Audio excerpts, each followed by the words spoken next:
ओम भगवते वासुदेवाय। ओम ओम नमो नमो भगवते भगवते वासुदेवाय। ओम नमो भगवते वासुदेवाय। ओम ओम नमो नमो भगवते भगवते वासुदेवाय। वासुदेवाय। नारायणं नमस्कृतं नारायण नारायणं नमस्कृत्यं नमस्कृत्यं नरं चैव नरोत्तमं नरं नरं चैव चैव नरोत्तमं नरोत्तमं देवीं सरस्वतीं व्यासं देवीं सरस्वतीं व्यासं ततो जयमुदीरयेत्। ततो जयमुदीरयेत्।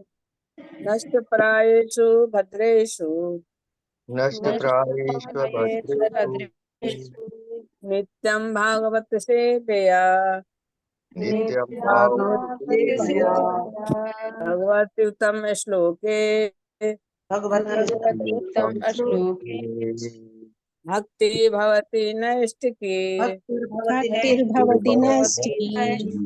कृष्णाय वासुदेवाय कृष्णाय कृष्णाय वासुदेवाय वासुदेवाय देवकी नंदनाय च देवकी नंदनाय नंद गोकुमाराय नंद गोपकुमाराय गोविंदाय नमो नमः। गोविंदाय नमो नमः। मूकं करोति वाचालं मूकं करोति वाचालं वाचालं पङ्गुं लङ्घयते गिरिं पङ्गुं लङ्घयते गिरिं। यत्कृपातमहं वन्दे यत्कृपातमहं वन्दे परमानन्दमाधवम्। परमानन्दमाधवम्। मंगलाचरण। ओम अज्ञानतिमिरान्धस्य ज्ञानाञ्जनशलाकया चक्षुरुन्मीलितं येन तस्मै श्रीगुरुवे नमः। श्रीगुरुवे मनोभीष्टं यथापितं येन भूतले स्वयं रूपं कदा मह्यं ददाति स्वप्नदाने वन्देऽहं श्रीगुरु श्रीयुक्तपदकमलं श्रीगुरुन् वैष्णवश्च श्रीरूपं साग्रजातं सहगण रघुनाथपीतं तं सहजीवं साधुवैतं सावधूतं परिजन सहित कृष्ण चैतन्य देवं श्री राधा कृष्ण पादं सहगण ललिता श्री विशाखाभिस्तां च। हे कृष्ण करुणा सिंधु दीनबंधु जगतपते गोपेश गोपिका कांतं राधा कांतं नमोस्तुते तप्त कांचन गौरांगी राधे वृंदावनेश्वरी वृषभानुसुते देवी प्रणमामि हरिप्रिये वाञ्छाकल्पतरुभ्यश्च कृपा सिन्धुभ्येव च पतितानां पावनेभ्यो वैष्णवेभ्यो नमो नमः। जय श्री कृष्ण चैतन्य प्रभु नित्यानंद श्री अद्वैत गदाधर श्रीवासादि गौर भक्त वृंद हरे कृष्ण कृष्ण कृष्ण हरे हरे हरे राम राम राम हरे हरे। नमो ओम विष्णु पादाय कृष्ण पृष्ठाय भूतले श्रीमते भक्ति वेदांत स्वामी नामने नमस्ते सरस्वती देवी गौरवाणी प्रचारिणे निर्विशेष शून्यवादी पाश्चात्य देश तारिणे। हरे कृष्ण कृष्ण कृष्ण हरे हरे हरे राम राम राम हरे हरे। हरे कृष्णा माता जी दंडवत प्रणाम। Hare Krishna. Thank you so much Manju माता जी, आज का जप और भागवतम प्रार्थनाएं करने के लिए बहुत बहुत धन्यवाद आपका। और सभी डिवोटीज का हार्दिक अभिनंदन आज के सत्र में आने के लिए, भाग लेने के लिए। हरे कृष्णा हरे कृष्णा सभी को, हरे हरे कृष्णा, कृष्ण माता। दंडवत हरे प्रणाम। कृष्णा माता दी हरे धन्यवाद कृष्णा प्रणाम। माता जी, आज मेरा नाती का बर्थडे है। हरि अभियुक्त बोल, हरि बोल। तो माता जी के नाती के लिए, माता जी क्या नाम है हरे उनका? कृष्णा माता दी दंडवत प्रणाम माता अभि जी। माता जी क्या नाम अभियुक्त है? हाँ, अभियुक्त अभियुक्त अवयुक्त। तो अवयुक्त प्रभु के लिए हम लोग हरे कृष्ण महामंत्र का उच्चारण करते हैं, उनकी आध्यात्मिक और भौतिक उन्नति के लिए। अभी 1 वर्ष के ही हैं। 1 वर्ष के हैं माता जी? नहीं नहीं माता जी, ये तीसरा वर्ष इसका हो गया, ये दूसरा अच्छा, वाला है वो। ये तो 3 वर्ष के तीसरा हो 3 गए साल। अभी। अभियुक्त प्रभु माता जी के नाती हैं, तो उनके लिए हम लोग हरे कृष्ण महामंत्र का उच्चारण करते हैं। हरे कृष्णा हरे कृष्णा हरे कृष्ण कृष्ण कृष्ण कृष्ण हरे हरे हरे कृष्ण हरे कृष्ण राम कृष्ण हरे हरे राम हरे राम राम हरे हरे राम हरे। राम राम हरे हरे। बहुत बहुत बधाई हरे शुभकामनाएं पूरे हरे परिवार को माता जी, आप हमारी ओर से बहुत बहुत बधाई सबको माता जी ने आपके के जन्मदिन की शुभकामनाएं। बहुत बहुत शुभकामनाएं। भगवान उसको से तंदुरुस्ती और आपने को उनके लिए। हरे कृष्णा माता जी। जी ठीक है, तो समय हो गया है प्रभुपाद जी के कोट का। विजिबल है ना स्क्रीन? जी माता जी।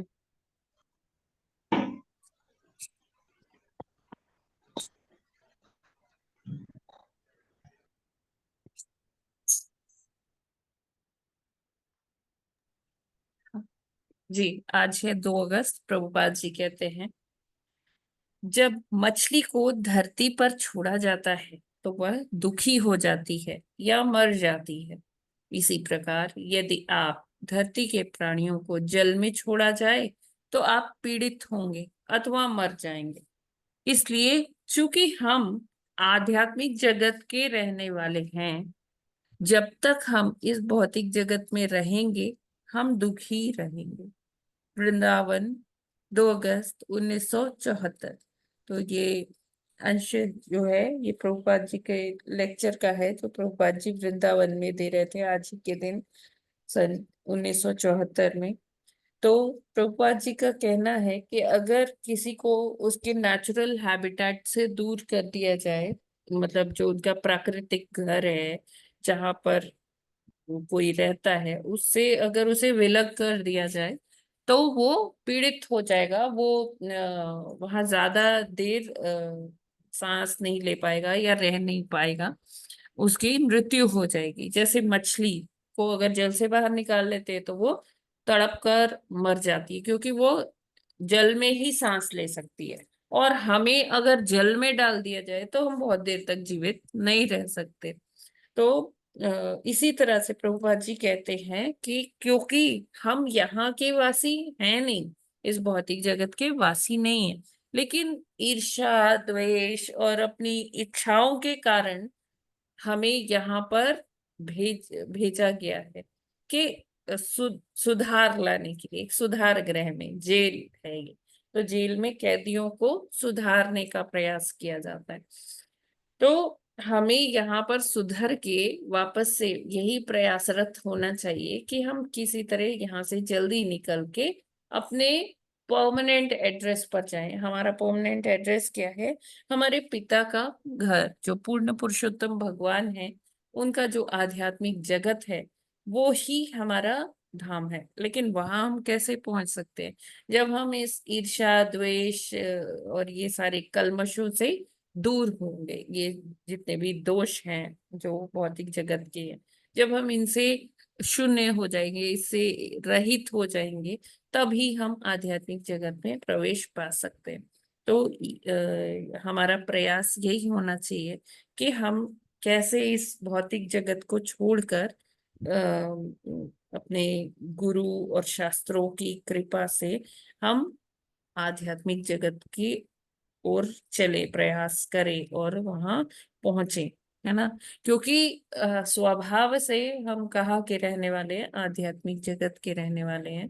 तो यहाँ ये क्या है? भौतिक जगत क्या है? दुखालय है। और आत्मा को नित्य ही आनंद की वो आदत है ना। आत्मा का जो स्वरूप है वो कैसा है? सत चित और आनंद, है ना। भगवान का अंश है आत्मा। तो उस इसीलिए क्या होता है, क्योंकि स्वभाववश हम आनंद की तलाश कर रहे होते हैं, इसलिए हम इस दुखालय में भी आ, हम ढूंढते रहते हैं कि कहाँ हमें आनंद मिलेगा, कहाँ हमें सुख मिलेगा। उसके लिए हम कितना प्रयास करते हैं, कितना श्रम करते हैं कि किसी तरह हमें वो सुख की अनुभूति हो, सुख प्राप्त हो। लेकिन दुखालय में सुख को ढूंढना हास्यास्पद है। तो हमें इसलिए इस फैक्ट को, इस तथ्य को समझना चाहिए और यहाँ पर सुख ढूंढने की बजाय यहाँ सुख, जो असली, जो परम सुख है, उसकी प्राप्ति के लिए हमें यहाँ पर प्रयासरत रहना होगा। हरे कृष्णा। जगत गुरु श्रील प्रभुपाद की जय। ये क्लियर है ना? हरे कृष्णा। हाँ माता जी, क्लियर तो है, लेकिन सच्चिदानंद स्वरूप तो भगवान का ही माना जाता है। हमारी जो आत्मा है तो बद्ध, लेकिन फ्री कंडीशन में ये भी सत्य चित और आनंद ही कहलाएगी क्या? हाँ जी, जी। आत्मा अच्छा। जो है भगवान का अंश है। सच्चित आनंद, जैसे भगवान है हमारे, आत्मा का भी कॉम्पोजिशन इन्हीं तीन तत्वों का है, सत चित और आनंद। लेकिन यहाँ भौतिक जगत में जो हमारे जो सूक्ष्म शरीर है, जो स्थूल शरीर है, जो इतने आवरण हैं आत्मा के ऊपर, तो इसलिए हम अपने आप को पहचान नहीं पाते हैं। हमारी बुद्धि जो है वो क्या कहते हैं, विषाक्त हो चुकी है। मन, इंद्रियां अलग अलग विषयों में पड़ गए हैं। इसलिए हमें अपने, जो हमारा जो नित्य स्वरूप है, हम उसको भुला बैठे। ठीक है माता जी, ठीक हरे है। हरे कृष्ण। कृष्ण माता जी, आत्मा के कौन कौन से तत्व बताए? आनंद और सत, तो और कौन से चित बताए? और आनंद। सत्य, दूसरा सत, चित, आनंद। चित। अच्छा, सच्चित आनंद। अच्छा, सच्चिदानंद जो हम बोलते हैं, हाँ जी, सच्चित आनंद। हाँ जी। अच्छा अच्छा, ठीक है माता जी, हरे कृष्ण। हरे कृष्ण माता जी, कभी कभी सत्य को वो भी बोला गया है क्या, सनातन, आत्मा के परमात्मा के लिए? सनातन क्या है प्रभु जी? सनातन वो है जो हमेशा रहता है, जिसका आदि अनांत है, हमेशा चिर काल तक वो रहता है, उसी को सनातन कहते हैं। हाँ माता जी, तो हरे इस कृष्ण। आत्मा को सनातन भी कह देते हैं। हाँ माता जी, हरे कृष्ण। ठीक है। ओके। तो आज हमारा रिवीजन है ना? रिवीजन क्लास है। तो मैंने थोड़े सा स्लाइड्स बनाए हैं, तो हम इसको देख लेते हैं।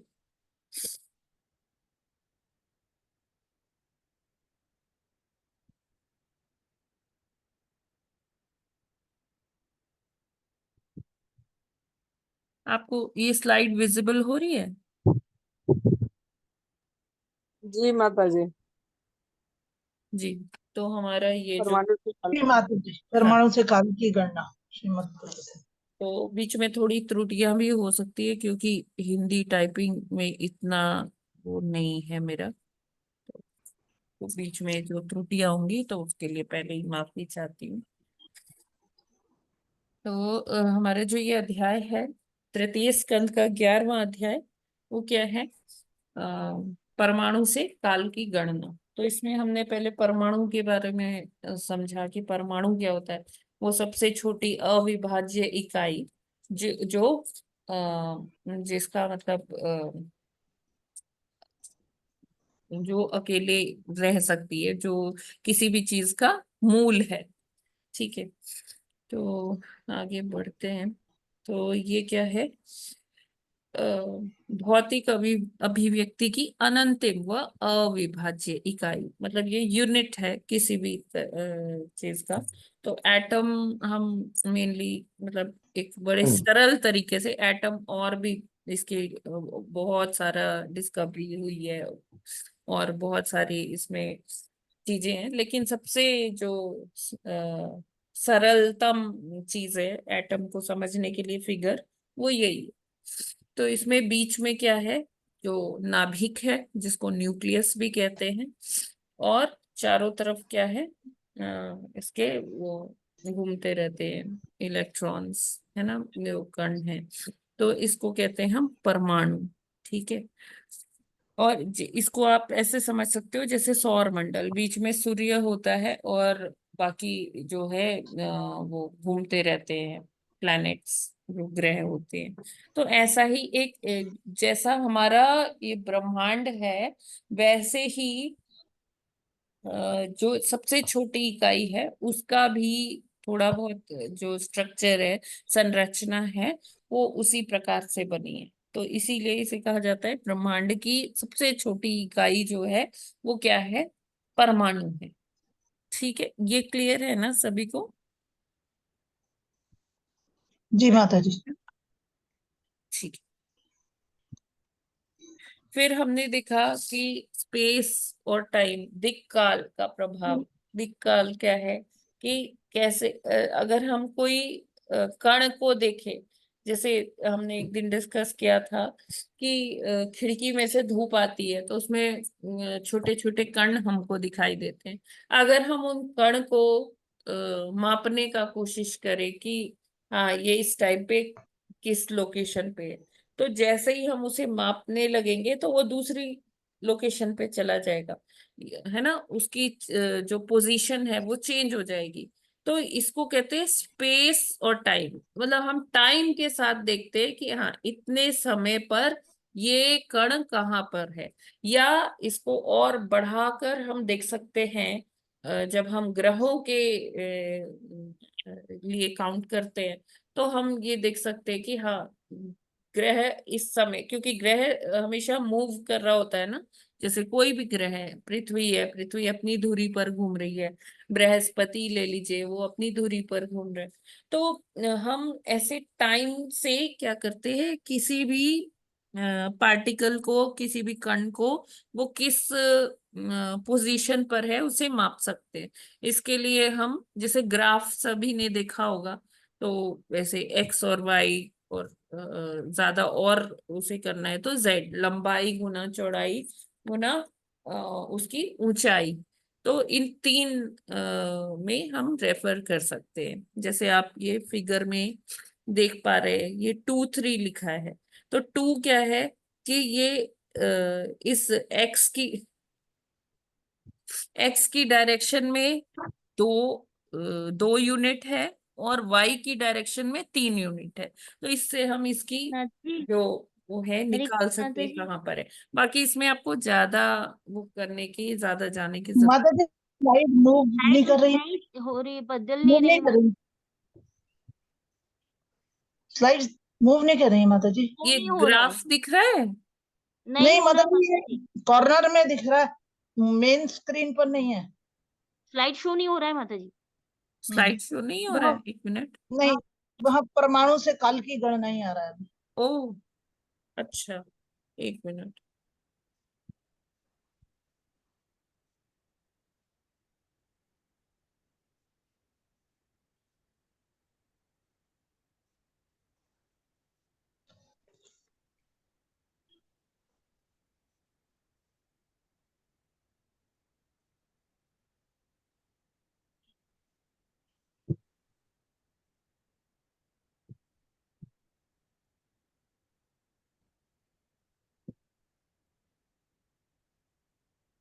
माता जी अब नजर आ रहा है? हाँ अब जी अरे माता जी परमाणु की संरचना आ गया, अच्छा, पहले नहीं आया था।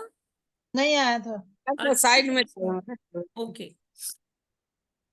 तो जैसे आप इसमें देख पा रहे हैं, तो ये बीच में न्यूक्लियस जो है या नाभिक जो है, उसके चारों तरफ क्या है, इलेक्ट्रॉन्स है, वो घूम रहे हैं। नाभिक जो है बीच में, वो ये जैसे अभी हमने चर्चा किया कि इसको हम ऐसे ही देख सकते हैं जैसे सूर्य बीच में होता है, सूर्य के चारों तरफ जो है बाकी सारे ग्रह चक्कर काटते रहते हैं। तो ये एक हमारे परमाणु का सबसे जो सरलतम फिगर है, इसका फोटो है। ठीक है, बाकी और बहुत विविध प्रकार के भी फोटोज होते हैं। ये, हाँ ये नहीं दिखा था ना माता जी, स्पेस टाइम वाला। नहीं माता जी, हाँ, हाँ तो इसको टाइम हम स्पेस। सरलतम अगर देखना चाहे तो हम 2 एक्सिस पर ले सकते हैं, एक्स और वाई, लंबाई गुना चौड़ाई की, लेंथ और ब्रेथ के रूप में।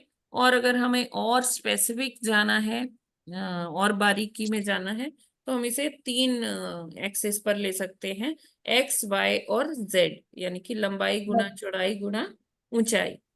अच्छा, तो जैसे कोई पार्टिकल है, यहाँ पर एक पार्टिकल जिसको 2 3 की बात जिस पे करते हैं, तो ये लंबाई में या कह लीजिए चौड़ाई में 2 यूनिट कोई पार्टिकल है, और ऊंचाई में उसका कितना है 3।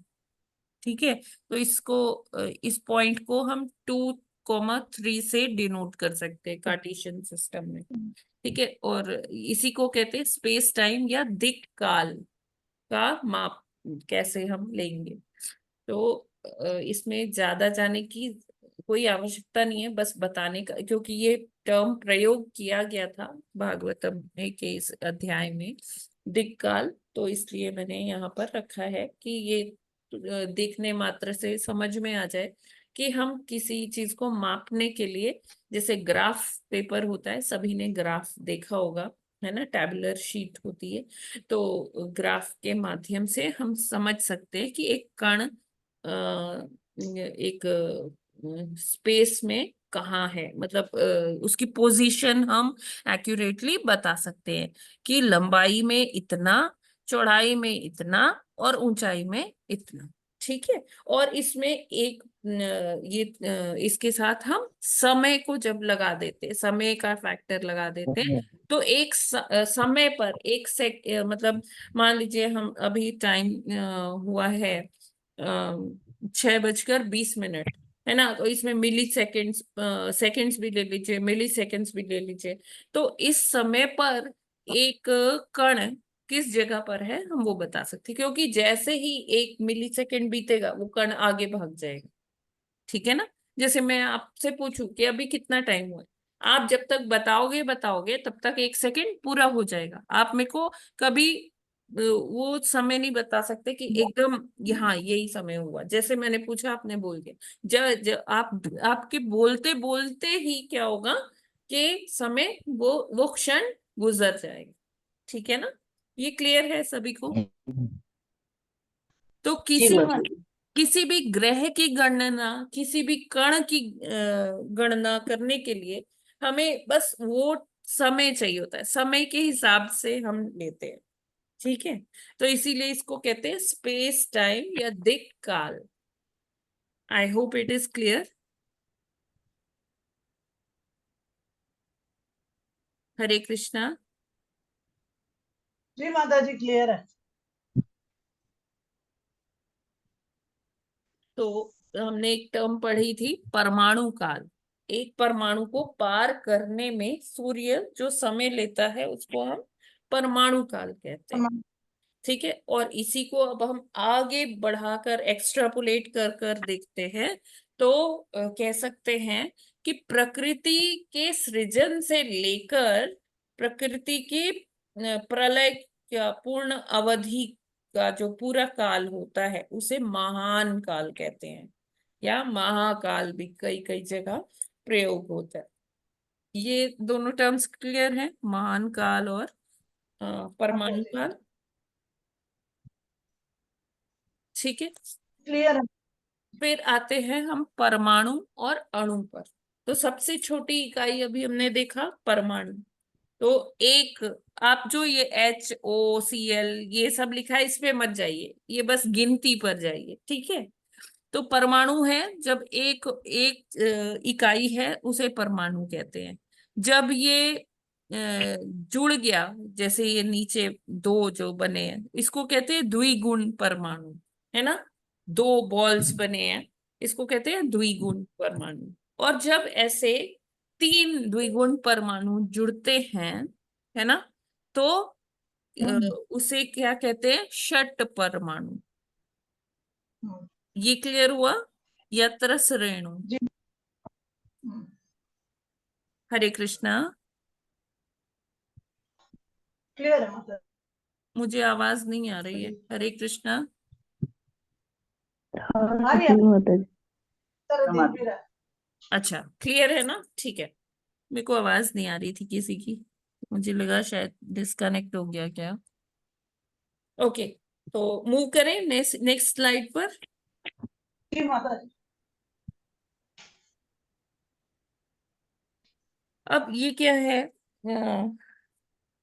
जो सनबीम आती है, जो सूरज की किरणें आती है खिड़की में से, जिसको हम कह रहे थे कि वो हम देख पाते हैं जो कण, तो इससे पहले जो जो हमने इस स्लाइड में देखा कि हम ना तो परमाणु को देख सकते हैं, ना द्विगुण परमाणु को देख सकते हैं। जो हमारी नेकेड आइज से दिखता है हमें, वो क्या है, षट परमाणु, या जिसको त्रस रेणु कहते हैं, जिसमें 6 होते हैं। यानी कि 3 द्विगुण परमाणु का जो समायोजन होता है त्रस रेणु, उसको हम छोटे कण के रूप में देख सकते हैं। ये फिगर जो यहाँ बनी हुई है, तो ये जो छोटे छोटे कण हमें सूर्य की किरणों से जो प्रवेश जहाँ करती है, तो उसमें जो कण दिखते हैं वो क्या होते हैं, वो त्रस रेणु होते हैं। ओके। जी माता जी, बहुत फिर अच्छा। समय की गणना जो हमारा पंचांग होता है, वो हम सूर्य और चंद्रमा के आधार पर करते हैं। उसके लिए हम कई सारे यंत्र भी बना लेते हैं इस भौतिक जगत में। जैसे पहले ये सैंड ग्लास का प्रयोग होता था, आज के टाइम में घड़ी का हम प्रयोग करते हैं, है ना। और उससे उसके माध्यम से हम काल की गणना कर पाते हैं कि हाँ, अब आधा घंटा हो गया, 10 मिनट हो गया, आधा घंटा हो गया, इतने सेकेंड्स हो गए, या है ना, या इतने घंटे हो गए, या एक दिन बीत गया। तो ये सारी समय की इकाइयां हैं जो हम ऐसे कर सकते हैं। ये हमने एक श्लोक के माध्यम से, प्रभुपाद जी ने अपने तात्पर्य में भी हमें बताया है कि कितनी छोटी से छोटी इकाई बताइए हमें समय की, त्रुटि, वेग, लव, निमेष, है ना। इस तरह से आप उस श्लोक के माध्यम से एक बार फिर पढ़ सकते हैं। ये जस्ट मैंने उसका एक स्क्रीनशॉट ही लगाया इस स्लाइड में। फिर ब्रह्मा जी की आयु कितनी है, तो उस आधार पे ये हमने जैसे पहले भी पढ़ा कि एक कल्प क्या होता है। एक कल्प को हम 14 मनवंतर में डिवाइड कर सकते हैं। एक मनवंतर को हम फर्दर क्या कर सकते हैं, 71 चतुर्युग में डिवाइड कर सकते हैं। और एक महायुग या चतुर्युग बराबर किसके होता है, एक साइकिल सतयुग, त्रेता, द्वापर और कलयुग का। सतयुग की हरि बोल, हरि बोल, क्या बोल रहे हैं माता जी? चलिए ठीक है। तो कलयुग जो हमारा चल रहा है, उसकी आयु क्या है, 4,32,000 वर्ष है। इसी तरह से उसका 2 गुना कर दीजिए तो वो द्वापर की आयु निकल जाएगी। कलयुग का 3 गुना कर दीजिए तो वो त्रेता की आयु निकल आएगी। और कलयुग का 4 गुना कर दीजिए तो वो लगभग लगभग सतयुग की आयु हो जाएगी। तो इस प्रकार से जब 71 चतुर्युग बीतते हैं, है ना, तो एक मनवंतर पूरा होता है। एक मनवंतर में एक मनु कार्य करते हैं। मनु के साथ सभी देवी देवता होते हैं। और एक मनवंतर के बाद क्या होता है, मनु की मृत्यु हो जाती है, सभी इंद्रादि देवताओं की मृत्यु हो जाती है। और जब ऐसे 14 मनवंतर गुजर जाते हैं तो एक कल्प पूरा हो जाता है। एक कल्प यानी ब्रह्मा जी का एक दिन। तो ये करीब ब्रह्मा जी की आयु जो है 100 वर्ष की है। तो उनका जो पूरी जैसे एक कल्प हमारा हो गया करीब कितने वर्षों का, आप इससे अनुमान लगा सकते हैं कि एक चतुर्युग लगभग 4 अरब 32 लाख वर्षों का होता है ना। तो ऐसे 14 को कर देंगे तो ब्रह्मा जी का एक दिन बनता है। फिर उसको 30 से गुना करेंगे तो ब्रह्मा जी का एक महीना होता है। और फिर अगर उसको 365 से करेंगे तो वो एक साल होता है। और इसी तरह से इंटू 100 करेंगे तो वो ब्रह्मा जी की पूरी आयु होती है। ठीक है, तो वो करीब 311 ट्रिलियन 40 बिलियन जो हमारे हमारे वर्ष हैं, मानवीय वर्ष हैं, उनके आधार पे ब्रह्मा जी की आयु इतनी होती है। तो हर एक जीव मात्र की आयु लगभग 100 वर्ष ही होती है। जैसे चींटी भी है, उसके अभी 100 वर्ष है, लेकिन उनके वर्ष की गणना जो है वो कम है। वो उसकी संख्या, जैसे उस एक दिन हमारा 12 घंटे का होता है, और वो ब्रह्मा जी के लिए क्या है, वो 1 सेकंड के है जितना है ना। जैसे हमारा जो ये एक महीना होता है, तो पितरों का वो एक दिन होता है। हमारा जो एक साल होता है, वो देवताओं का एक दिन होता है। तो इस तरह से ये गणनाएं चलती रहती हैं, और आयु सबकी 100 वर्ष की ही रहती है, लेकिन वर्ष की अवधि कम ज्यादा हो सकती है। ठीक है, ये ठीक है। तो जैसे ब्रह्मा जी का एक दिन जो होता है, वो 4 अरब 32 लाख वर्ष का। और ऐसे ही ब्रह्मा जी की रात होती है, तो टोटल ये 8.64 अरब वर्ष। ये मतलब जैसे हमारी एक डेट होती है ना, उसमें एक दिन और एक रात दोनों होता है, तो उसी तरह से ब्रह्मा जी का भी दिन और रात होता है। और जब ब्रह्मा जी की रात आती है, तो क्या होता है, अ, ये सारे जो लोक होते हैं, 14 लोक होते हैं, 14 लोक में से जो ऊपर के 3 लोक होते हैं, वहां पर प्रलय नहीं आती है, और बाकी नीचे वाले लोकों में प्रलय आती है ना। जो 14 में से बाकी 11 लोक है, उसमें प्रलय आती है। प्रलय आती कैसे है, जब संकर्षण जी देखते हैं कि ये क्या हो रहा है, हमने तो यहाँ लोगों को भेजा था कि वो अपना शुद्धिकरण करके हमारे आध्यात्मिक जगत में वापस आ जाएंगे, डिस्कस करते हैं भगवान से, है ना। और ये लोग तो अपने घर बसाने में वहां लगे हुए हैं, संसार इन्होंने अपना बसाया हुआ है, उसी में ये सुख ढूंढ रहे हैं, खुशी ढूंढ रहे हैं, और अब वापस आने का कोई इनका मन भी नहीं है। तो संकर्षण जी अपने मुख से क्या करते, अग्नि निकालते, 36,000 वर्षों तक वो अग्नि जलती रहती है, एकदम धधकती रहती है, और सारे जो 11 के 11 ब्रह्मांड है, सॉरी 11 के 11 लोक हैं, वो भस्म हो जाते हैं, है ना। ये पूर्ण प्रलय की बात हो रही है। और क्या होता है, सॉरी पूर्ण प्रलय नहीं, नैमित्तिक प्रलय जिसको कहते हैं, वो उसकी बात हो रही है। ब्रह्मा जी रहते हैं, ऊपर के 3 लोग रहते हैं, और ब्रह्मा जी की रात के वक्त ये प्रलय होती है, जिसमें बाकी के 11 लोग जो है ध्वस्त हो जाते हैं। ठीक है।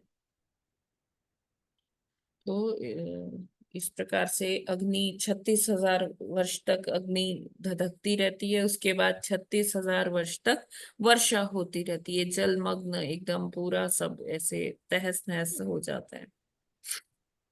हरे कृष्ण माता जी, ये यस। इसमें ये भी कहा था कि जब ये ऐसा प्रलय होती है तो जो नीचे बहुत भक्ति वाले लोग होते हैं और हाँ, जो जैसे भृगु, वो ऊपर, हाँ जैसे भृगु हाँ, आदि ऋषि, वो ऊपर के लोकों हम्म, में या आध्यात्मिक लोक में गमन कर जाते हैं जी। हाँ, जो ठीक, बहुत अच्छा। पुण्यात्माएं होती है, जो शुद्ध आत्माएं होती हैं, जो नीचे के लोकों में, इवन जो भूलोक पे भी शुद्ध आत्माएं होती हैं, वो भी वो भी ऊपर, आध्यात्मिक जगत में गमन करती हैं। ठीक है। माता जी, 72,000 साल जो है पार्शियल प्रलय का है कि कंप्लीट वाली का है? बहुत प्रभु बड़ा जी, जब ड्यूरेशन है। 3 लोग रह गए तो पूर्ण कैसे हो सकता है? अच्छा, 3 ठीक है। लोग रह गए ना, ये ब्रह्मा जी की एक हाँ, हाँ, रात का विषय था। जब ठीक है ब्रह्मा जी माता जी। सो जाते अरे, हैं, तो क्या होती हाँ है, माता जी, ये ठीक वाली है। प्रलय होती है। तो 3 लोग रह गए, हम्म, ये पूर्ण प्रलय हाँ, नहीं ठीक है। है। ठीक हाँ, है। ठीक है माता जी, हरे कृष्ण। हाँ जी। हरे कृष्णा माता जी। पुण्य आत्माएं जो ऊपर के लोक में चली जाती हैं, वो शरीर छोड़ के दूसरा शरीर मिलता है उनको, कैसे जाती हैं ऊपर के लोकों हाँ, में? वो आध्यात्मिक शरीर, आध्यात्मिक जगत में जाते हैं। आध्यात्मिक हाँ, जगत तो में आध्यात्मिक जाते हैं, जगत। या ब्रह्मा जी के लोक में जाते हैं, या तप लोक में, या जन लोक में। तो जहां जैसा शरीर चाहिए होता है उनको वैसा मिल जाता है। ठीक है ना। ये स्लाइड से पहले ये, एक मिनट, एक स्लाइड मिसिंग है। हाँ अच्छा, ठीक है, मैं ऐसे ही बता देती हूँ। हाँ, ये आ गई कि जो प्रलय है वो 4 प्रकार की प्रलय होती है: नित्य प्रलय, आत्यांतिक प्रलय, नैमित्तिक प्रलय और प्राकृत प्रलय। तो नित्य प्रलय जैसे हमने शायद एक दिन डिस्कस किया हुआ है कि जो नित्य जैसे हमारी कोशिकाएं हैं, हमारे सेल्स हैं जो हाँ नित्य रोज ही जिनका क्षय होता रहता है। नाखून है, हम्म, नाखून बढ़ते रहते हैं और टूटते रहते हैं, बाल बढ़ते रहते हैं, टूटते रहते हैं। तो ये किस में आता है? नित्य प्रलय में आता है, हर दिन जो होता है। जैसे कहते हैं ना जिसको कि हमारी जो आयु है तिल तिल करके घट रही है, कहते हैं ना। तो हम्म, वो क्या जी है? जी नित्य प्रलय, यानी कि हर दिन। जैसे कोई बच्चा जन्म लेता है ना, तो अगले दिन पूछा जाता है कि ये कितना बड़ा है, तो क्या बोला जाता है? ही इज 1 डे ओल्ड, है ना। और हाँ 100 वर्ष हम्म, का भी है, उसको पूछा जाएगा ये इनकी आयु कितनी है, तो उनको भी क्या बोला जाएगा? He is 100 years old. तो ओल्ड ही हम्म, कहेंगे, पुराना हो गया। यानी कि जो हमारी स्किन है, जो हमारे नाखून है, बाल है, ये इनकी नित्य प्रलय होती रहती। ठीक है, ये हो गया नित्य प्रलय जो प्रतिदिन होता है। फिर आत्यांतिक प्रलय, ये जब जैसे किसी की मृत्यु होती है तो शरीर मृत्यु जो है होने के बाद पंचमहाभूत में लीन हो जाता है ना। जो पृथ्वी तत्व है वो पृथ्वी में चला गया, जो आकाश तत्व है आकाश में चला गया, जल तत्व जल में चला गया। तो इसको कहते हैं हम्म, आत्यांतिक प्रलय। फिर आती है नैमित्तिक प्रलय कि जो तीनों लोक हैं, तीनों लोक मतलब वो ब्रह्म सत्यलोक, जनलोक, तपलोक को छोड़ के बाकी जितने जो 11 भुवन हैं, वो उनमें जो प्रलय आती है उसको कहते हैं, जब ब्रह्मा जी की रात होती है तो उसको कहते हैं नैमित्तिक प्रलय, जिसका अभी हमने डिस्कशन किया था। फिर ये तीनों लोक कौन से हैं? स्वर्गलोक, भूलोक और पाताल लोक। इसलिए तीनों लोक लिखा है, इसमें कंफ्यूज मत होइएगा। ये तीनों लोक, स्वर्गलोक, भूलोक और पाताल लोक मिला के ये 11 लोक बनते हैं। ऊपर के 3 लोक बाकी रहते हैं, जैसे सत्यलोक, तपलोक और Janalok. I hope this is clear. जी माता है ना, जी इसमें तीनों लोक में कंफ्यूज मत होइएगा। वो 3 लोक रहते हैं। ये 3 लोक किसकी बात हो रही है? स्वर्गलोक, भूलोक और पाताल लोक, जिसको कहते हैं त्रिलोकी या त्रिभुवन, है ना। और फिर आता है हम्म, प्राकृत प्रलय। प्राकृत प्रलय वो होती है जब ब्रह्मा जी की आयु पूरी हो जाती है 100 वर्ष। और क्या होता है कि सारा जितना पूरा ब्रह्मांड है, उसके जितने स्थूल तत्व है, सूक्ष्म तत्व है, सब ध्वस्त हो जाते हैं। ठीक है, कुछ भी नहीं बचता। राइट। जी माता जी हाँ, अब इस स्लाइड पर आ। हरे कृष्णा माता जी। हाँ जी माता जी। हरे कृष्णा माता जी। जी माता जी, हम ये जानना चाहते थे, जैसे अभी आपने कहा कि जो लास्ट वाला आपने बताया कि सब कुछ नष्ट हो जाता है, हाँ यानी कि पूरी सृष्टि खत्म हो जाती जी है। जी। तो क्या कहीं पर ये मेंशन है कि अब तक सृष्टि कितनी बार खत्म हुई है और कितनी बार ब्रह्मा जी अभी प्रकट हो चुके हैं? हाँ माता जी, अगर हम शास्त्रों का अध्ययन करें तो उसमें ये वर्णन है। क्योंकि उसमें जैसे ये काल की गणना है माता जी। जी माता जी। जी क्योंकि अभी तो हम लोग जो पढ़ रहे हैं, जो प्रेजेंट टाइम में ब्रह्मा जी हैं, इन्हीं का सारा अभी डिस्क्रिप्शन चल रहा है कि इनके हाँ 50 वर्ष पूरे हो हाँ, चुके हैं और उनके 51 50 साल वर्ष में ये पूरे चल हो रहे चुके हैं। हैं। हाँ, लेकिन 51 लेकिन चल रहे जैसे हैं। ऋषि मुनियों ने ये गणना कर रखी है माता जी। अच्छा, कि कितनी बार सृष्टि अभी तक खत्म हुई और दोबारा प्रकट हाँ, हुई है? मतलब अब उसका ऐसा कुछ प्रूफ तो होता नहीं है, लेकिन हाँ ऋषियों की बातों का अनुमोदन ही आगे और ऋषि करते हैं और अपने उससे लिखते हैं माता जी।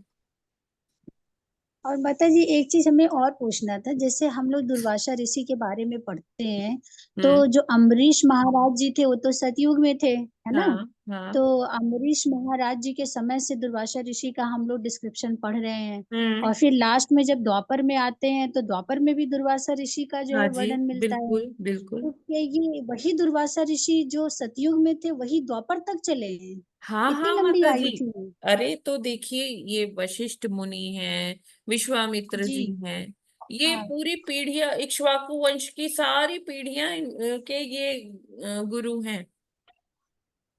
जी जी, इसीलिए पूछ रहे हैं जब माता जी। राजा मानधाता का आता है तब भी वो ही वशिष्ठ जी होते हैं, और जब ये श्री रामचंद्र जी का उल्लेख आता है तब भी ये वशिष्ठ ऋषि ये होते कुछ हैं, भी रहते हैं। है ना? तो उस जी तरह जी से है माता जी। जी। तो माता जी जैसे ये कहा जाता है कि सतयुग में लोगों की आयु 1 लाख की है, फिर हाँ जो है त्रेता में 10,000 की है, द्वापर में जी 200 साल है, जी। कलयुग में 100 साल है। तो इसमें फिर थोड़ा सा वेरिएशन नहीं लग रहा है कि जब 1 लाख आयु है सतयुग में, तो कोई सतयुग से माता द्वापर जी, तक जो कैसे रह सकता सप्तऋषि है? है ना, ये जी सप्तऋषि हैं, ये आयु हाँ, वगैरह के उससे ऊपर है माता जी, अच्छा। है ना? और ये जी अलग जी अलग उसमें जैसे मनवंतर में, अलग अलग मनवंतर में अलग अलग सप्तऋषि होते हैं। हाँ, ये तो मैंने पढ़ा था हाँ उसमें सप्तऋषि का जो जी वर्णन है जी उसमें। जी। हर मनवंतर में 7 ऋषि अलग अलग हैं। हाँ, अलग आते हैं, और ये हरे फिर कृष्ण माता जी। आध्यात्मिक जी धाम माता चले जी। जाते हैं, और फिर जब हम्म। नेक्स्ट मनवंतर होता है तो फिर ये आते हैं, इनको भेजा जाता है, ऐसा होता है, और अलग अलग नाम से आते हैं फिर तो। अलग अलग नाम से आते हैं जी। जी माता जी, हरे कृष्ण माता हरे जी। कृष्ण माता जी। तो हरे कृष्ण ये, माता जी, हाँ जी उम्र की बात आई जी। तो एक जगह भरत महाराज का लिखा था कि उन्होंने 1 करोड़ वर्ष तक राज्य किया। हाँ, तो जब उम्र तो 1 लाख रही है सतयुग में भी। तो करोड़ आपने कहाँ पढ़ा प्रभु जी? माता जी भरत महाराज वाले उसमें चैप्टर में ही है, 5वां स्कंद है ना, हाँ हम्म, भागवतम में। हाँ, लाख है शायद प्रभु जी, करोड़ नहीं है। नहीं माता जी, 1 करोड़ है, खास बात ये है। अच्छा, तो वैसे हाँ प्रभु जी, हाँ, इतने वर्षों की बात हो रही है ना, उसमें वही है कि सैकड़ों सैकड़ों लिख दीजिए, या हजार लिख दीजिए, या लाख लिख दीजिए, या करोड़ लिख हाँ हाँ माता जी, वही बात हो गई, दीजिए, वो नहीं शायद होता। वही बात हो, हाँ, क्योंकि बहुत बड़ा ड्यूरेशन है तो कुछ भी है लिख ना, दिया है। वो हाँ ठीक है माता जी। इंटरचेंजेबल होता है ऐसे। हाँ माता जी, मैं समझ गया, बड़े ड्यूरेशन को हाँ बहुत बड़ा लिख दिया जाए तो भी एक ही जी बात है। जी जी ठीक है माता जी, हरे कृष्ण। जी। तो ये यहाँ पर इस फिगर में क्या दिखा रहे हैं कि देखिए, आप देख सकते हो, कार्णोदक्षाई विष्णु है ना, वो उनके शरीर से अनंत कोटि ब्रह्मांड निकल रहे हैं, जो गोल्डन कलर के हैं।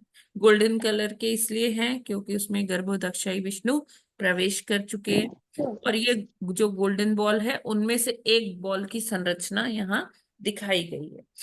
तो उसमें देखिए, नीचे गर्भोदक सागर में गर्भोदक्षाई विष्णु लेटे हुए हैं, उनके नाभि कमल से, जो नाभि से कमल निकला है, उसमें क्या है, कमल पर ऊपर, सबसे ऊपर जो सत्य लोक है कमल पर, वो उसमें ब्रह्मा जी बैठे हुए हैं, और जो कमल नाल है उसमें ये 14 भुवन है, 14 लोक हैं, ठीक है। और ये ब्रह्मांड के 7 आवरण दिखाए गए हैं।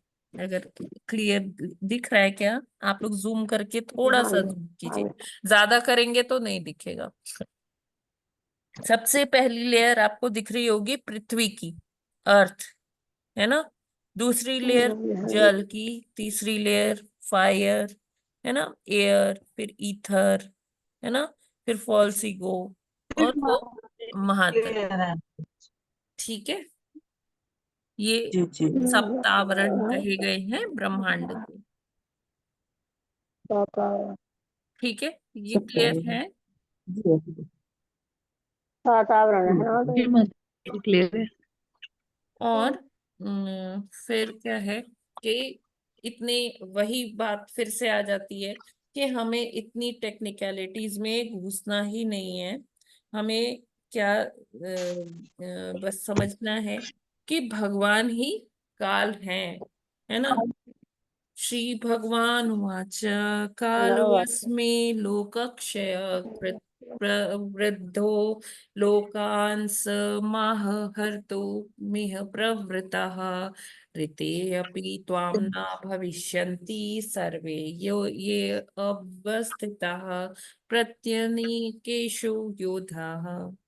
तो भगवान इसमें क्या कहते हैं कि समस्त जगतों को विनष्ट करने वाला काल मैं हूं और मैं यहाँ समस्त लोगों का विनाश करने के लिए आया हूँ। ठीक है, तो भगवान ने क्लियर कट 11वें अध्याय के 32वें श्लोक में यही बोला है कि मैं काल हूं। और जैसे काल हमेशा रहता है, जब सृष्टि ध्वस्त भी हो जाती है, ब्रह्मांड सारे भगवान मतलब महातत्व से प्रधान में सारा कुछ समाहित हो जाता है और भगवान के अंदर शयन करता है, तब भी ये काल नहीं रुकता है, काल रहता है। भगवान कहते हैं मैं वो काल बन के आया हूँ।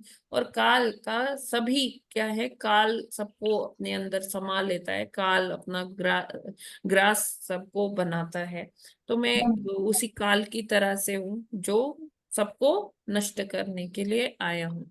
तो भगवान ऐसा लग रहा है कि बड़े निर्दयी हैं, सबको मार रहे हैं, लेकिन भगवान निर्दयी नहीं है। ये भी भगवान की करुणा है कि वो सबको मारकर कहाँ ले जाएंगे, अपने धाम ले जाने के लिए आती है ना।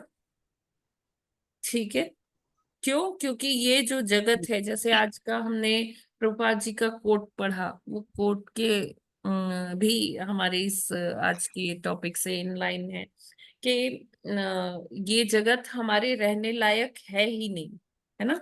तो भगवान क्या करते हैं, काल के रूप में आते हैं और सबको अपने धाम ले जाते हैं। सो हरे कृष्णा, जगत गुरु श्रील प्रभुपाद की जय। आई होप ये थोड़ा थोड़ा मैं क्लियर कर पाई। हरे जी कृष्ण। माता जी क्लियर हो गया। जी माता जी। बाकी मैं ये स्लाइड शेयर कर दूंगी ग्रुप्स जी में, माता जी। तो आप लोग एक बार फिर से अध्ययन कर लीजिएगा। तो अगर आप बोलते तो अभी थोड़ा सा टाइम है, हम एक श्लोक कर सकते हैं अगले अध्याय का, या कोई प्रश्न है तो वो ले सकते माता जी एक श्लोक कर लीजिए। हैं। ठीक है, किसी का कोई प्रश्न तो नहीं है? जी माता जी नहीं है। फिर माता जी हम मतलब अभी हम बोल सकते हैं ना कि मतलब पहले से ही गणना हो चुकी, पहले से ही अंक है क्या आप ये क्या जो बोल? गणना है। हरे कृष्णा। हाँ, हाँ माता जी, तो मतलब ये पहले से ही अंक है, मतलब पहले से ही गणना हो चुकी है, ऐसे नहीं कि अभी अब बोलते हैं ना कि इसके मतलब आर्यभट्ट से या किसी से नहीं ये नहीं, ये शुरुआत होगी। बहुत बहुत पुराने से हो चुकी है। हाँ वही तो मतलब हम्म। अभी ये बोल नहीं सकते कि हम यहाँ पहले किसी को कुछ पता नहीं था, नहीं ये नहीं नहीं नहीं था। नहीं नहीं नहीं नहीं, नो, ये सब अविद्या है जो हम अभी पढ़ रहे हैं कि अभी ये अभी 200 साल पहले ये फाइंड आउट किया गया, या 300 साल पहले ये ढूंढा गया, इन्वेंशन हुआ, डिस्कवरी हुआ, नोबेल प्राइज इसको मिला, उसको मिला। तो ये मेरे को नोबेल प्राइज वाला भी एक छलावा ही लगता है, क्योंकि ये सारी चीजें हमारे शास्त्रों में ऑलरेडी लिखी हुई है। जी जी माता बस जी। विडंबना ये है कि हम अपने शास्त्रों को नहीं पढ़ रहे और पाश्चात्य जगत के लोग हमारे शास्त्रों को पढ़ रहे हैं, और वो हमसे आध्यात्म में अगर कुछ नहीं तो 60-70 साल आगे हैं। बस इतना फर्क है। और हम अपने शास्त्रों को क्या बोलते हैं, अरे दिस इज ऑर्थोडॉक्स, ये अभी पुराना हो गया है, इसकी आज कोई रेलेवेंस नहीं है। और पाश्चात्य जगत के लोग इसको पढ़ पढ़ के नई नई इन्वेंशंस अपने नाम पर करते हैं, पेटेंट करवा लेते हैं, सब करवा लेते हैं, नोबेल पुरस्कार ले लेते हैं, सब करते जी माता जी। हैं।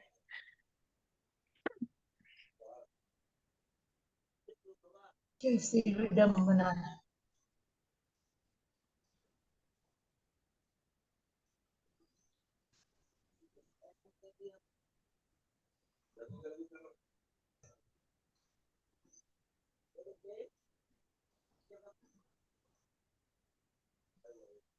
बारह अध्याय कुमारों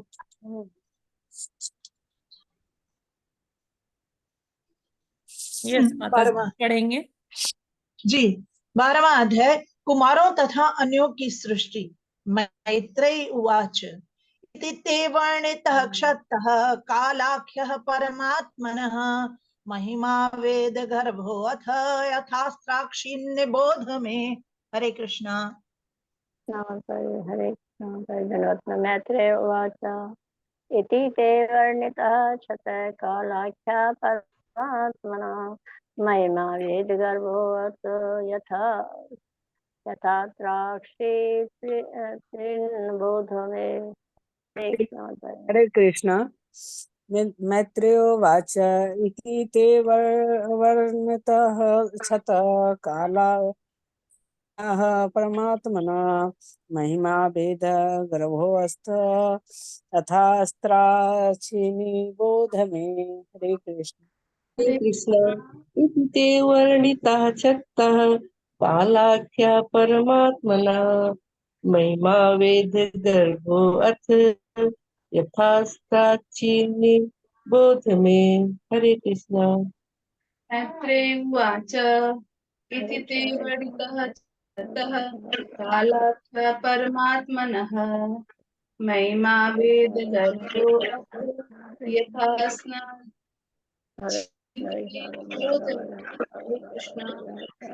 हरे कृष्णा। मैत्रेय उवाच इति ते वर्णितः क्षतः कालाक्षः परमात्मनः महिमा वेदगर्भोऽथ यथा अस्त्राक्षित निबोध मे। हरे कृष्णा। सबको सादर प्रणाम। हरे कृष्णा। मैत्री उवाच इति ते वर्णितः क्षतः कालाख्य परमात्मनः महिमा वेद गर्भोऽथ यथास्त्राचितिनि बोध मे। हरे कृष्णा। हरे कृष्णा। इति ते वर्णितः क्षतः कालाख्य परमात्मनः महिमा वेद गर्भोऽथ यथास्त्राक्षि निबोध में। हरे कृष्णा। सभी को दंडवत प्रणाम। हरे कृष्ण। मैत्रेय उवाच इति ते वर्णितः क्षतः कालाख्यः परमात्मनः महिमा वेद गर्भोऽथ यथा स्ना छीन्न बोध में। हरे कृष्ण। हरे कृष्णा। जी जी प्रभु जी पढ़ लीजिए। इति ते वर्णितः क्षणकालाख्य परमात्मना महिमा वेद गर्भोऽथ यथा शास्त्रिनी बोध में। हरे कृष्णा। हरे कृष्णा। मैं सबको दंडवत प्रणाम। मैत्रेय उवाच इति ते वर्णितः क्षतः कालाख्यः परमात्मनः महिमा वेदगर्भः अथ यथा अस्त्राक्षत निबोध में। हरे कृष्ण माता जी। दंडवत प्रणाम। सबको कोटि कोटि प्रणाम। Hare Krishna. Thank you so much. शब्दार्थ और अनुवाद श्रील प्रभुपाद जी के द्वारा। श्रील प्रभुपाद जी की जय। मैत्रेय उवाच, श्री मैत्रेय ने कहा, इति इस प्रकार, ते तुमसे वर्णितः वर्णन किया गया, क्षतः हे विदुर, कालाख्यः नित्य काल नामक परमात्मना परमात्मा की महिमा ख्याति, वेद गर्भ वेदों के आगार, अथ वेदों के आगार ब्रह्मा, अथ इसके बाद यथा जिस तरह यह है, अस्त्राक्षित उत्पन्न किया, निबोध समझने का प्रयास करो, मैं मुझसे। श्री मैत्री ने कहा, हे विद्वान विदुर, अभी तक मैंने तुमसे पूर्ण पुरुषोत्तम भगवान के काल रूप की महिमा की व्याख्या की है। अब तुम मुझसे समस्त वैदिक ज्ञान के आगार ब्रह्मा की सृष्टि के विषय में सुन सकते हो। तो जैसे हमने लास्ट चैप्टर में जो काल की परमाणु से काल की गणना का अध्याय का भी अध्ययन किया, तो वो क्या है, उससे उससे स्पष्ट क्या हो रहा है, उससे निष्कर्ष क्या निकल रहा है कि वो पूर्ण पुरुषोत्तम भगवान कितने महान हैं, उन्हीं की महिमा का गुणगान हो रहा है कि कैसे ये काल हर चीज को हैंडल करता है। काल कंट्रोलर के फॉर्म में है इस भौतिक जगत में, और वो ही काल आध्यात्मिक जगत में भगवान का दास है। तो हम इसी से भगवान की महिमा जान सकते हैं कि जो हमारा यहाँ पर कंट्रोलर है वो भगवान का दास है। इट मीन्स कि भगवान की आप पोजीशन समझ सकते हैं कि वो सुप्रीम कंट्रोलर है ना। और अब मैत्री मुनि कहते हैं कि भगवान का महिमा मंडन सुनने के बाद कि भगवान की क्या पोजीशन है और हम भगवान के आगे कहाँ स्टैंड करते हैं, ये सब सुनने के बाद हम अभी वो क्या डिस्कस करने जा रहे हैं कि ब्रह्मा जी ने किस प्रकार क्या सृष्टि की। तो उसको नेक्स्ट श्लोक में पढ़ते हैं। माता जी आप एक बार पढ़ लीजिए, हम लोग फिर बाद में पढ़ लेंगे जी। क्योंकि दूसरा समय। श्लोक। जी। ससर्जाग्रे अंधतामिस्त्रम् अथतामिस्त्रमादिकृत् महामोहं च मोहं च तमश्चाज्ञानवृत्तयः। हरे कृष्ण। हरे शब्दार्थ अनुवाद और तात्पर्य श्रील प्रभुपाद जी के द्वारा। श्रील प्रभुपाद जी की जय।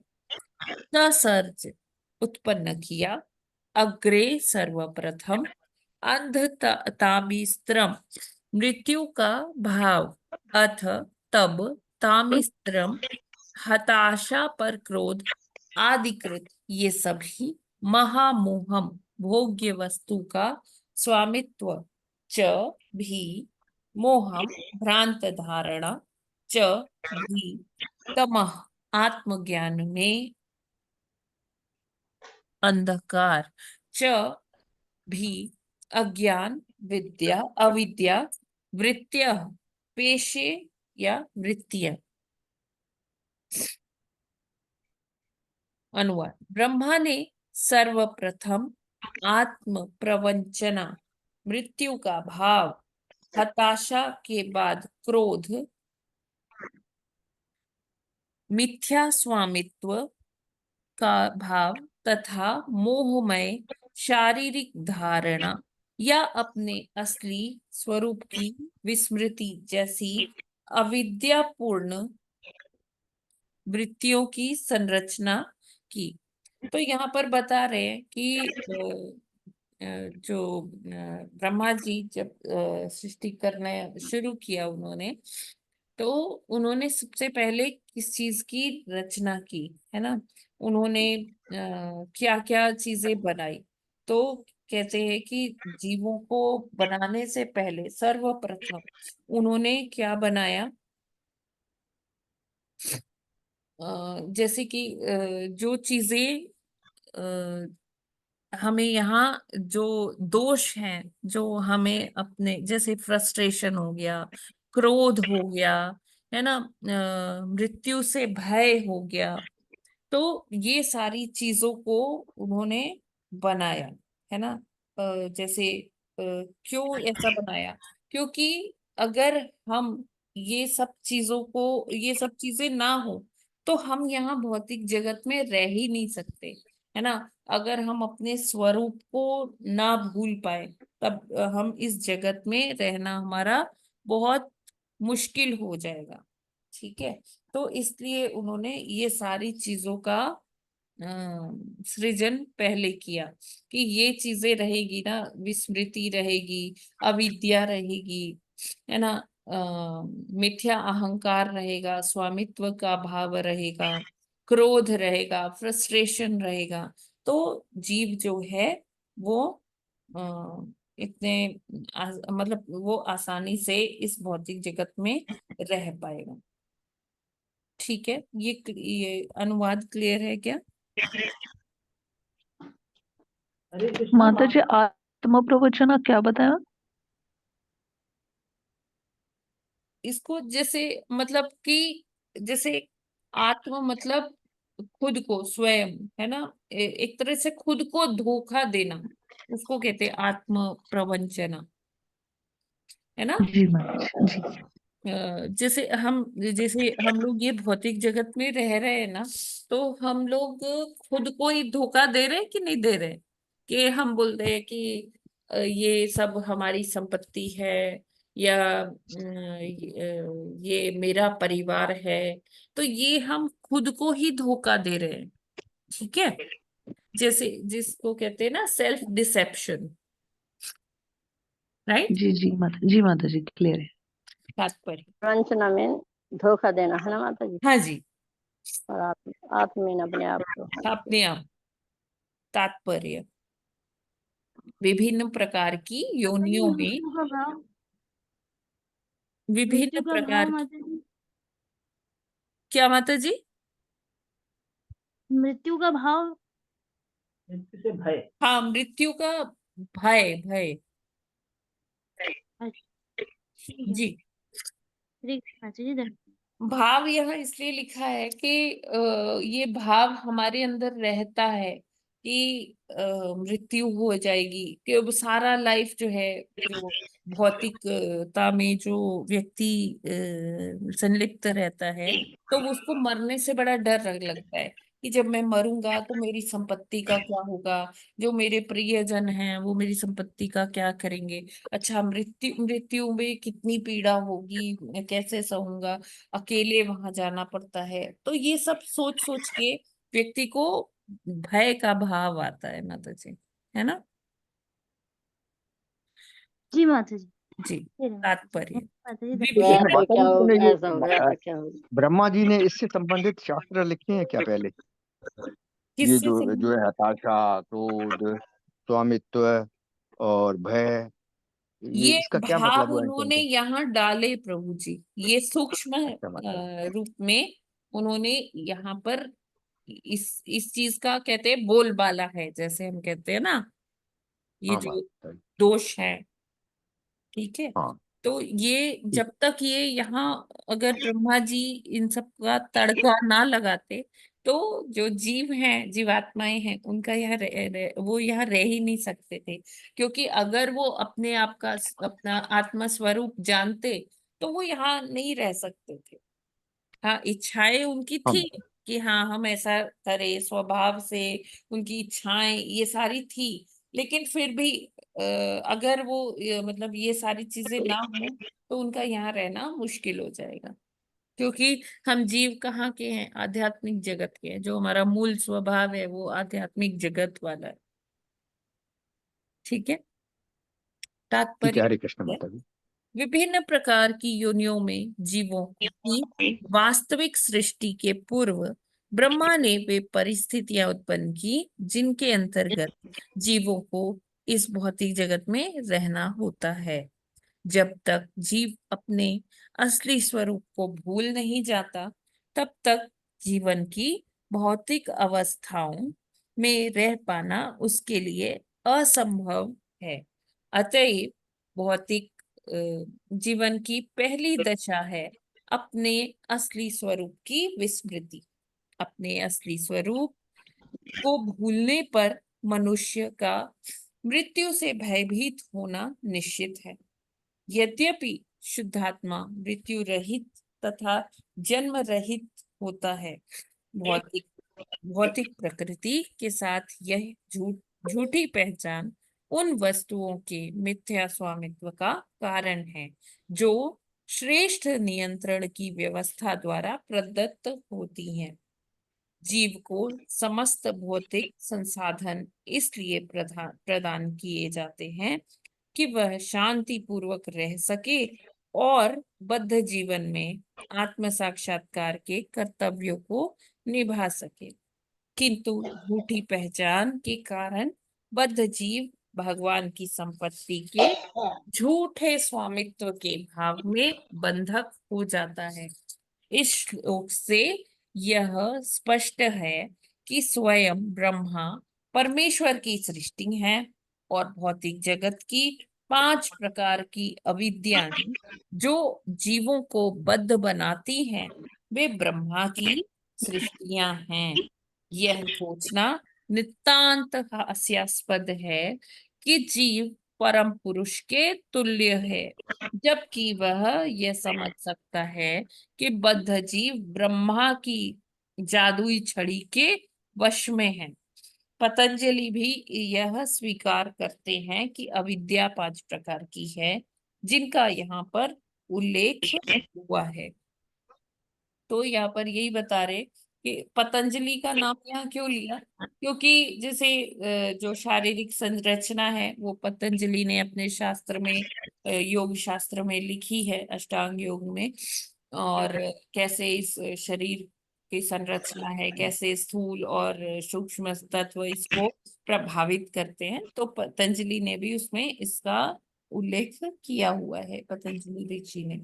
और यहाँ ये बताया जा रहा है कि जब तक ये अविद्याएं नहीं होंगी तब तक मनुष्य इस भौतिक जगत में नहीं रह सकता। और भौतिक जगत में भगवान ने और सारी चीजें भी दी हैं जो फिजिकल, जैसे जल है, वायु है, ये जो धरती है जिसपे हम अन्न उगा सकते हैं, अपने घर बना सकते हैं, है ना, कुटिया बना सकते हैं। तो लोग इसी को लेकर अपना स्वामित्व जताते रहते हैं कि देखो ये लैंड की रजिस्ट्री मेरे नाम पे है, मैं स्वामी हूँ इसका, मैं ऐसा ये।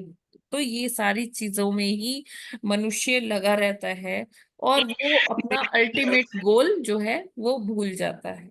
तो ये शास्त्र इसीलिए है, इसका संकलन इसीलिए किया है व्यासदेव जी ने कि हम इन शास्त्रों को पढ़कर अपने जो मूल स्वरूप को पहचान पाए। और जितनी जल्दी हम पहचानेंगे उतनी जल्दी ही हम अपने परमानेंट एड्रेस पर जा पाएंगे, अपने परम पिता के घर पे, उनके धाम में जा पाएंगे। ठीक है, ये क्लियर है, इसमें कोई डाउट है?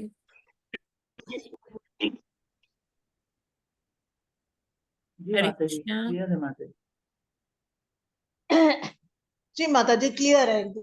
हाँ, एक चीज जो इसमें आ रही है कि जो हम मूल स्वरूप को अगर जानते हैं तो हम मृत्यु से भयभीत नहीं होते। जैसे भक्त लोग हैं उनको ये जो थ्योरी है ये क्लियर है, ये विज्ञान जो है उनको स्पष्ट है, तो उनको मृत्यु से भय नहीं लगता, क्योंकि उनको पता है कि जो जीवात्मा है उसको कोई नष्ट नहीं कर सकता है ना।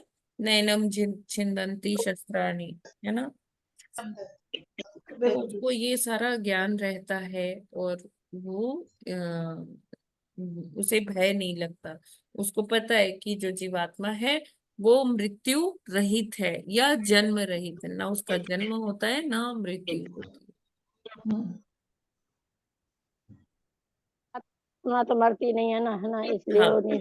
ना और जायते म्रियते मनुष्य वा ही वो, कदाचन। हरे कृष्णा। हरे कृष्ण माता जी। जी जो प्रभु। भक्ति में बहुत ज्यादा परिपूर्ण है, साधु संत ऋषि महात्मा, वो नहीं डरते हैं मृत्यु से हाँ कि आत्मा का तो कभी नष्ट होने वाली नहीं है।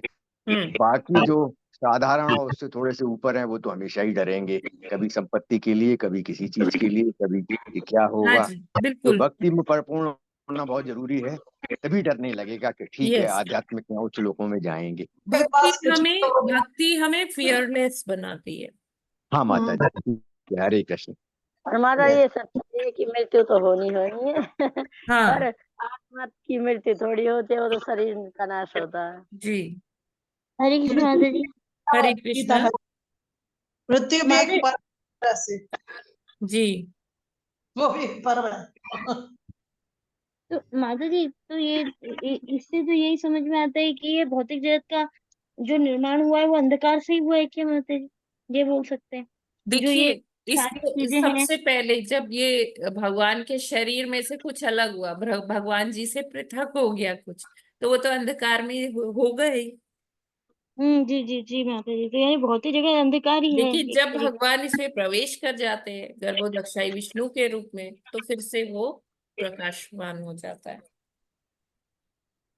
जी जी जी माता जी, क्योंकि ये सृष्टि करके ब्रह्मा जी खुश नहीं हुए थे, हाँ जी जी बिल्कुल। क्योंकि ये जो चीजों से बना वो सारा अंधकार में है। हाँ अब वही है ना माता जी, जी जैसे बच्चा कोई अवांछित जिद करता है ना, एकदम ही हाथ पैर पटकने लगता है, तो माता पिता कहते हैं चल भाई ले ले कर ले अपनी मर्जी पूरी, है ना। तो भगवान ने उसी तरह से ये सृष्टि बनाई है। हमारी इच्छाएं तृप्त नहीं हो रही ना बद्ध आत्माओं की, तो हमारे लिए भगवान ने भी इसको इसी मूड में बनाया कि जाओ भाई जी लो अपनी जिंदगी। कर लो। हरे कृष्ण माता बार जी, तो हरे फिर कई बार कहते घर में होते हैं ऐसे बच्चे भी, कई बार ऐसे बच्चे भी होते हैं कि जो जिद्दी पकड़ जाते हैं, नहीं यही करना है तो ये जा तो जी ठीक है, फिर हम लोग आज यहीं पर विराम करते हैं। आई होप कि आज का सत्र में आपको वो समझ में आया, और आप लोग उसको अभी मैं भेजती हूँ वो स्लाइड्स, तो आप लोग उसका फिर से अध्ययन कर लीजिएगा, और साथ साथ में वो चैप्टर भी पढ़िएगा स्लाइड्स के साथ साथ में, तो आई गेस और दिमाग में बैठ गया, मानस पटल पर बैठ माता जी एक लाइन समझ में नहीं आई इसमें। जी भगवान ने इसको अपने से शरीर किया है तभी इसमें इंफीरियोरिटी है, या जैसे लोगों ने कहा कि अविद्या से परिपूर्ण है, लेकिन आपने कहा लेकिन भगवान उसमें गर्भोदकशाही रूप में जब प्रविष्ट हुए तो हाँ प्रविष्ट हुए तो क्या हुआ माता जी, उसमें ये नहीं समझ में आया। प्रकाशमान हो गया पूरा ब्रह्मांड। अच्छा हाँ हाँ माता जी ठीक है, हरे कृष्ण। ऐसे तो भगवान जी के शरीर से कुछ भी अलग हुआ ना, तो वो तो हाँ घोर तमस में चला गया, अंधकार में चला गया। लेकिन जब भगवान अपना विस्तार उसमें करते हैं गर्भोदकशाही विष्णु हाँ के माता रूप जी, में, तो फिर से वो प्रकाशमान हो हाँ जाता माता है जी ब्रह्मांड। प्रकाशमान ही है क्योंकि जी भगवान है हर चीज में। हरे कृष्ण। हरे कृष्ण। ठीक है, तो इसी के जो भी मुझसे त्रुटि हुई हो तो प्लीज आपसे नहीं माता जी, इसे बहुत क्षमा हृदय याचना हरे करती कृष्ण हूँ। माता जी। और बहुत सुंदर बनाई माता जी, स्लाइड्स बहुत सुंदर है। वो तक याद रहे। जी ऑल और ग्लोरीज टू श्रीला गुड। प्रभुपाद गुरु एंड गौरव। याद नहीं। ग्रंथराज श्रीमद् भागवतम की जय। जगत गुरु श्रील प्रभुपाद की जय। अनंत कोटि वैष्णव भक्त वृंद की जय। नामाचार्य हरिदास ठाकुर की जय। अनंत कोटि वैष्णव भक्त वृंद की जय। वांछा कल्पतरुभ्यश्च कृपा सिंधुभ्य एव च पतितानां पावनेभ्यो पावने भयो नमः। वैष्णव भयो। हरे कृष्णा सभी माता जी सभी हरे कृष्णा माता जी, दंडवत दंडवत प्रणाम। प्रणाम। माता जी थैंक यू सो जय मच माता माता जी और सभी